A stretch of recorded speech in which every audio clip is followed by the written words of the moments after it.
as circunstâncias da vida mesmo, que Deus, de certa forma, estava me guiando para um caminho de vida celibatário. Apesar do meu desejo muito grande de querer servi-lo, de poder fazer bem para os outros, isso não significava que necessariamente eu precisava ser um religioso ou um sacerdote. Aliás, esses acontecimentos da minha vida acabaram demonstrando que eu teria uma certa dificuldade em viver esses estados de vida que eu percebo que muita gente que se chama vocacionado hoje em dia não percebe. Acha que o fato de sentir atração pelo mesmo sexo não vai influir depois, né? A gente tem alguns documentos da igreja aí que às vezes o pessoal não aceita, não sabe interpretar direito. O problema é esse. A atração, ela cria uma certa dificuldade às vezes para aquele cargo que você vai exercer, né? Então, um sacerdote, ele vai estar ali, vai cuidar de ovelhas, vai cuidar. Então, essa dificuldade que muitas vezes uma pessoa que sente atração pelo mesmo sexo tem nesses relacionamentos, não significa que ela está ali sempre como predador, buscando alguém, querendo namorado sempre, querendo ter relações sexuais. Não é isso.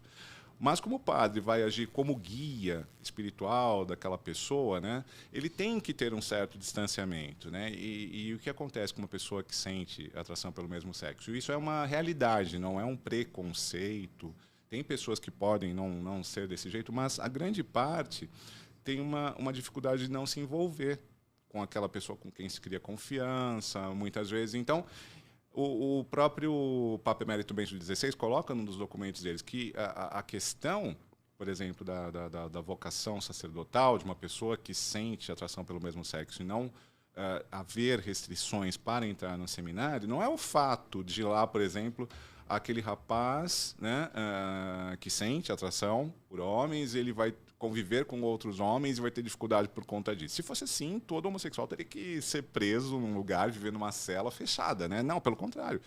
Tem que ter uma convivência sadia com pessoas assim. O problema não é esse, né? Porque a gente sabe, tem seminarista que pula a cerca para buscar namorada. Né? Você já foi seminarista também, né? Sim. Você deve conhecer histórias. Não que eu tenha feito alguma coisa disso. Mas você já ouviu as histórias, Sim. ou mesmo até presenciou.